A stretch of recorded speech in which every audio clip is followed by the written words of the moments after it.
Welcome back, travelers, to Traveling Guru's channel on travel and tourism. Today on Travel Tip Tuesday, we're going to talk about the thing I very much love the most, and that is all-inclusive resorts. Because today, as you can see, I'm wearing my sandals, all-inclusive resort ball cap. I love all-inclusive resorts. As you know who are following me, that I love going to these places. Man, the entertainment is great, the food's great, the jacuzzis are great. I love taking my family there. But there's a lot of things I've learned over the years to make sure that I communicate to my friends and family about prior to just jumping on it and getting in there. So I'm going to break down those top 5 things that you need to consider prior to working with your travel professional before you make that perfectly fit vacation reservation. Here we go. Number 5.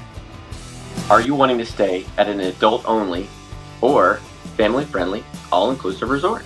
It's incredibly important right up front to ask your travel provider. Adult-only breaks down into 2 types. You have romance, and think romance of 2 people in a room. This is where you're going to find yourself in like overwater bungalows, swim up suites, swim up jacuzzis. I think you understand what I mean. And then we have the adult getaway. This is where my friends and I say, hey, Dennis, let's just roll out and go to that place. So that's really exciting because here we're just looking at fun and seeing it for what it is on the adult-only side. Now, for family-friendly, please don't think that it's a circus over there, because it's not at all. A lot of younger, has a young vibe to it. And what I mean by that is, you may find the surf rider that is over there in a family-friendly resort. And additionally, you may find slides, and just the water park is where you will find your family-friendly resort. So don't disqualify yourself for family-friendly if you're wanting to have that water park sort of adventure in your all-inclusive resort. All right, that's number 5. Number 4, what do you want to see before you go to bed and right when you wake up? That's not always that simple, and you're the driver, you're the client. Think of this as, do you want an over-the-water bungalow? Do you want a beach walkout? Do you want to have a tub in your back of your room as you walk out to the beach? Would you like the feeling of walking out but yet be 1 floor up, but still want to look out at the beach? And then the ocean view, you want full ocean view, partial ocean view, or oftentimes it might be called the obstructed ocean view. And then finally we have the garden view. And that is very important to understand. Where is it that you want when you wake up and when you go to bed? How do you want to, do you want your doors open? What do you want to hear? What do you want to see? So that's number 4. And number 3, what's in my room? Wow, this is incredibly important, because a lot of what we're doing at an all-inclusive resort is making sure that when we're in our room that our expectations are met. We do spend time in our room. That's some of the best parts about being in an all-inclusive. One thing you should always expect from something like a Palace Resort, they're very standardized in their clean approach. For example, they all come with 2-person jacuzzis in their room. So it's like a step down, you come to a 2-person jacuzzi. That is not standard in all inclusives. All of their refrigerators are fully stocked with not only drinks, whether this be juice or soda, water, but the standard beers, Coronas and Budweisers, things like this. Also, when you open up the door on the right is a fully stocked hard liquor set of bottles. So these are all your Jamesons and so forth. So if you go into some of the resorts where they may not have a stocked fridge, they may have a fridge that has Coke and Diet Coke and water, but you may not find a beer in there.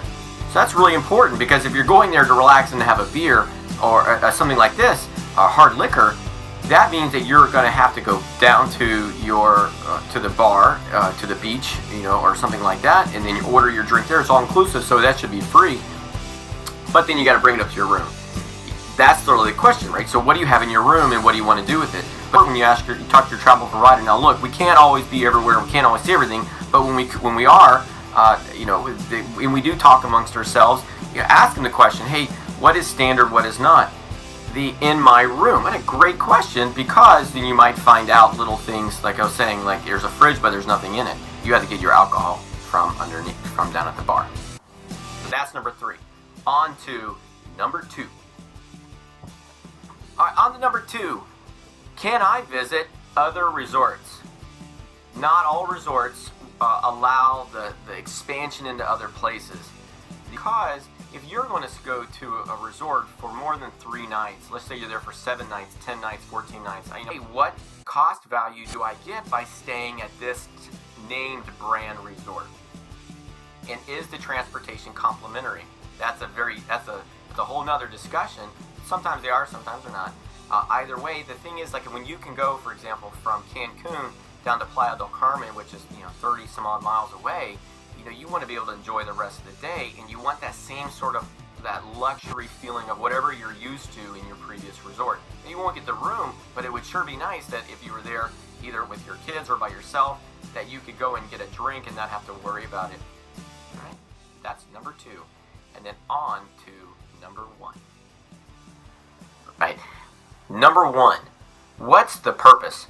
I use this when I talk to my clients, because this is the driving nail in that successful, perfectly fit, all-inclusive resort.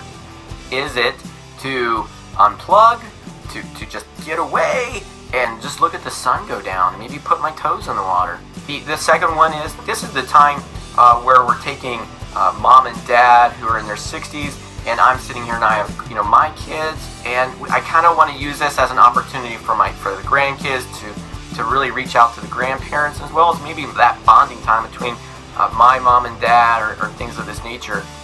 Is it a military retirement? Man, that's really popular, right? Retirement. Is it the boys getaway? And again, it's a little bit about who you're surrounding with, but what's the purpose? What's the motivator? Oh, that was the number 1. What's the purpose? Now that we've covered all 5 of these, who is going with you? What do you want to see when you wake up and before you go to bed? What's in my room? Can I visit other resorts? And what's the purpose? Those 5 things will give your travel provider and your expert the necessary tools very quickly to bring you to your perfectly fit, all-inclusive resort. Okay? Well, thank you very much. I hope you got something out of it, and I look forward to bringing you another Travel Tip Tuesday next week. And if you would like for me to talk about and investigate other travel questions, hey, provide them below. Now get on it. And don't forget, if you want to hear more, you got to subscribe. All right, thank you very much. And thank you for listening and tuning in and subscribing to Traveling Guru. All right, take care. Bye-bye.